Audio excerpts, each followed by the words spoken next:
जय यादव, जय यादव, जय श्री कृष्णा, जय शिवाजी। कि आज के जमाने में अपना मानना और अपना मानना है तो किसे मानना बहुत मुश्किल हुआ है। और ये तो राजनीति है। कल तक जो अपने घर में रहा, परिवार में रहा, अपना माना, अपना समझा, वही आज अपना दुश्मन बनकर सामने खड़ा हो गया है। और फिर यहीं पर आती है भगवान श्री कृष्ण जी की याद। महाभारत जो गीता समझाई थी भगवान कृष्ण ने अर्जुन को, सामने तो अपने ही थे लोग, तो अर्जुन ने कहा कि मेरे अपने लोग हैं, मेरे परिवार के लोग हैं, मेरे रिश्तेदार हैं, मैं कैसे उठाऊं धनुष्य बाण। कह धनुष्य बाण भी उन्होंने चुरा लिया अपना, डर गए। लेकिन ये महाभारत में जो भगवान कृष्ण ने सीख दी है हमें कि सामने कोई भी हो, लेकिन धर्म के खिलाफ जो अपना हथियार उठाएगा उसका निर्दालन तो करना ही होगा, करना ही होगा। और सिर्फ हम पढ़ते आए हैं यदा यदा ही धर्मस्य, तो अब जब भी धर्म के खिलाफ अधर्म उठकर खड़ा हो जाएगा तो अपने आप में आपके बीच में भगवान कृष्ण को देख रहा हूं। महाभारत कब हुई पता नहीं, कुछ हजार साल पहले की बात है, लेकिन भगवान कृष्ण से हमने क्या लेना चाहिए। आज के भगवान कृष्ण तो मैं आप सभी में देख रहा हूं। भारत की जनता, हिंदुस्तान की जनता ही भगवान कृष्ण का रूप है। आज की सभा कोई राजनीतिक सभा नहीं है। मेरा भाईंदर में पब्लिक मीटिंग ले लो, मैं आता हूं, मैं जरूर आऊंगा। और जो भी बात आपने कही है कि उत्तर भारतीय और मराठी मानुस दूध और शक्कर के जैसे मिलजुल गया है, ये तो आप मानते हो ना? मानते हो कि नहीं मानते हो? तो अभी आपको ध्यान देना पड़ेगा कि दूध और शक्कर में नमक कौन छिड़क रहा है, कौन अपने आप को, हमें, हमारी जो एकता है उसमें नमक कौन डाल रहा है। अभी तो जमाना है, राम मंदिर का निर्माण होने जा रहा है, बड़ी गर्व की बात है, खुशी की बात है, आनंद की बात है। लेकिन जैसे अभी अपने 2-3 साल पहले कोरोना में क्या क्या हुआ और मैंने क्या किया, मैंने कुछ नहीं किया। बस भगवान कृष्ण और भगवान प्रभु राम, तुळजा माता, जगदंबा, शिवाजी यांच्या आशीर्वादाने जो कुछ मुझे करना था मैंने मेरा कर्तव्य निभाया। और ये कोई दूर की बात नहीं है। लेकिन राम मंदिर का निर्माण जब होने जा रहा है तब मुझे वो भी दिन याद आ रहे हैं, 92-93। आपने कहा, आप सभी लोगों का बड़प्पन है कि मैंने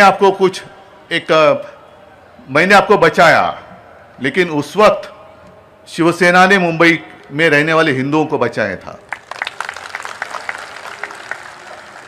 आज तो ठीक है, बड़ा मंदिर वहां निर्माण होने जा रहा है, लेकिन वो जमाना ऐसे था कि मैं हिंदू हूं कहने के लिए लोग डरते थे। कैसे कहूं? और बीजेपी की तो बात ही छोड़ो। जब यहां मुंबई जल रही थी तो एक में वो हिंदू हृदय सम्राट बाला साहब ठाकरे जी और उनके शिव सैनिक, ना हाथ में कोई सत्ता थी, ना कुछ, जो देशद्रोही अपने खिलाफ आए थे, धर्म के खिलाफ अधर्म, तो धर्म की रक्षा करने वाली शिवसेना है, धर्म की रक्षा करने वाली है। लेकिन हमारा हिंदुत्व सिर्फ दूसरे धर्म का द्वेष करना नहीं है।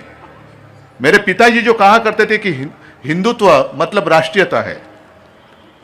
ये देश मेरा, मतलब मेरा देश मानने वाला, ये वतन मेरा है मानने वाला हर कोई है, वो हमारा है, अपना है। देश के लिए जान देने वाला जो है वो हमारा अपना है। बाकी बातें ठीक है। आप सदियों से यहां रह रहे हो। कभी कभी कुछ उत्तर भारतीय मेरे घर में आते हैं, अच्छी मराठी में बात करते हैं, तो मैं उनको पूछता हूं कि भाई साहब आप कहां से हो? तो कहते मैं उत्तर प्रदेश से हूं। अच्छा, गांव कौन सा? तो आप काहे का गांव? मेरे दादा यहाँ आके बसे तो अभी हम मुंबई यही हमारा गांव हो गया, अभी गांव कुछ रहा ही नहीं। अच्छी बात है, इतनी अगर एकता है। और बीच में किसी ने कहा कि जब अपनी सरकार केंद्र में आएगी, जरूर आएगी और हमें लाना ही होगा, तो राजन बेचारे को मंत्री बनाओ। मैंने कहा आपके मुंह में घी शक्कर, उसके चाहे तो आज की पूजा में मक्खन होगा तो मक्खन भी ले लो। इसलिए मैं कह रहा हूं कि अपना अनुभव जो आपने अनुभव लिया है, शिवसेना का अनुभव लिया है, चलो मैं मुख्यमंत्री था, मेरे कार्यकाल का अनुभव लिया है, वो अनुभव को आप मत भूलो। जैसे भी चुनाव नजदीक आएंगे तो आपके गांव से लोग लाए जाते हैं, यहां से वहां से लाते हैं ना। आप कहां से हो, यादव हो, ब्राह्मण हो, ये हो वो हो, उत्तर प्रदेश में कहां से रहने वाले हैं, तो आपके गांव से कोई वहां के मुखिया हो सकते हैं, लेकिन वो उनके पार्टी के होते हैं, वो आपके बीच में आते हैं। आपको भी अच्छा लगता है कि अरे कोई तो मेरे मायके से कोई आ गया, ऐसे लगता है। और वो आकर आपके बस्ती में रुकता है, रहता है और आपका ब्रेन वॉश करता है ना, सही है। फिर 5 बज जाते हैं, 6 बज जाते हैं, वो वोटिंग मशीन बंद होता है, फिर आपके मायके से जो आता है वो गायब होता है। फिर रहते हम, आप और हम तुम एक शहर में बंद हो, चाबी तो खो नहीं देंगे हम, लेकिन बाद में आप और हम इस शहर में रहते हैं। जब भी कोई जरूरत आती है तो आप हमारे साथ आते हैं, हम आपके साथ देते हैं, लेकिन चुनाव आते हैं तो न जाने कहां से, भले आपके गांव के लोग हो, वो आपके बीच में आकर आपका ब्रेन वॉश करते हैं। और इसलिए मैंने जो बात की, शुरुआत की कि दूध और शक्कर में नमक छिड़कने वाला कौन है, उससे आप दूर रहो। उनको कहना भाई साहब हम यहां सुखी हैं, आपकी कोई आवश्यकता नहीं है।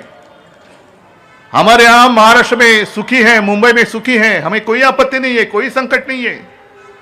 जब भी कोई आपत्ति आती है, वो चाहे निसर्ग का, प्रकृति का प्रकोप हो, या दंगा फसाद हो, या कोई एक्सीडेंट हो, पहले दौड़कर कौन आता है? शिवसेना आती है कि नहीं आती है? जैसे यादव समाज संस्था आप जैसा काम करती है, वैसे मेरे गांव में, हर गली में शिवसेना की शाखा है। वो शिवसेना की शाखा और शिव सैनिक, जो बाला साहब का शिव सैनिक पहले दौड़ कर जाता है, कभी कभी अपनी जान की भी परवाह नहीं करता है। और ऐसी भी कोई घटनाएं हुई है कि बचाते बचाते मेरे शिव सैनिकों ने अपनी जान गंवा दी है, अपनी जान गंवा, लेकिन वो परवाह नहीं करते, अपने परिवार की परवाह नहीं करते। अपना मेरा क्या होगा, मेरे बाल बच्चों का नहीं, मेरे सामने कुछ हो रहा है तो पहले उनको मुझे बचाना चाहिए। यही हमारा हिंदुत्व है, यही हमारा हिंदुत्व है। और कई बार मैंने कहा है, हाँ हम भगवान कृष्ण को मानते हैं, भगवान राम को मानते हैं, प्रभु रामचंद्र को मानते हैं, सबको मानते हैं। 1 महीने पहले जहां चुनाव हुए, मध्य प्रदेश में हुए, राजस्थान, छत्तीसगढ़, ठीक है, जो भी परिणाम आए सबके सामने हैं।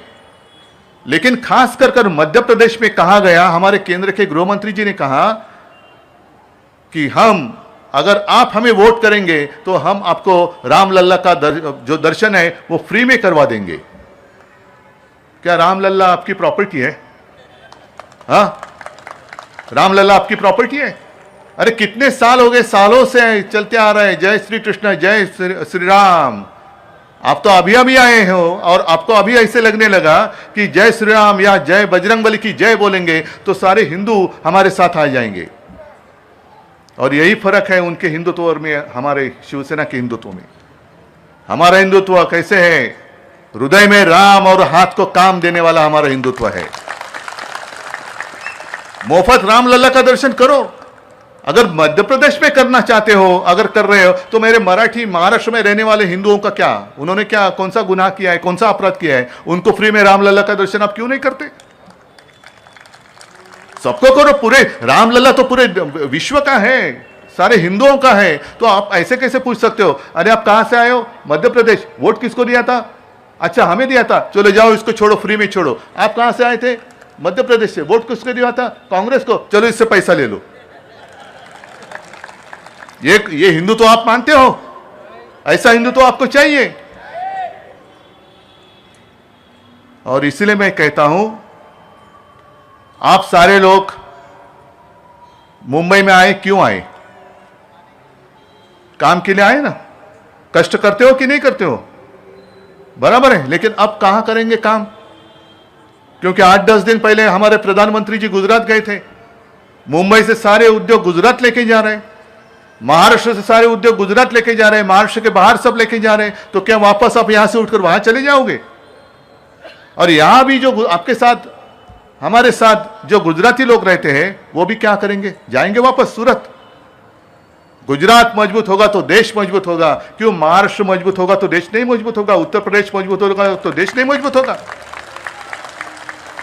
अपने देश में और कोई राज्य नहीं है, सिर्फ अकेला गुजरात मजबूत हो जाएगा और देश मजबूत हो जाएगा। हमें कोई आपत्ति नहीं है, दुख नहीं है, खेद नहीं है। गुजरात मजबूत कर रहे हो, करो, लेकिन हमारा छीन कर मत करो। यहां सारे लोग सुख से रह रहे हैं, तो आपके पेट में दर्द क्यों हो रहा है? और ये सारी बातें मैं जब भी पब्लिक मीटिंग आप करेंगे तो विस्तार से जरूर कहूंगा। आज तो मैं इतना ही कहता हूं, श्री कृष्ण जी को प्रार्थना करता हूं कि हे भगवान, उस वक्त जो भगवत गीता आपने अर्जुन को समझाई थी, वही भगवत गीता आप हमारे सारे हिंदू भाई और बहनों को समझाओ, जो हिंदुत्व का आधार लेकर हिंदुओं के खिलाफ एक तानाशाही लाने की कोशिश कर रहे हैं। तानाशाही को खत्म करने के लिए हे भगवान, आपका जो तेज है, आपका जो अंश है, मेरे सब माता बहनें और मेरे भाइयों के बीच में डालो। और जब चुनाव आएगा तो जैसे प्रधानमंत्री जी कहते हैं, वैसे मैं आपको कहता हूं, जय श्री कृष्ण कहो, जय श्री राम कहो और तानाशाही को खत्म करो।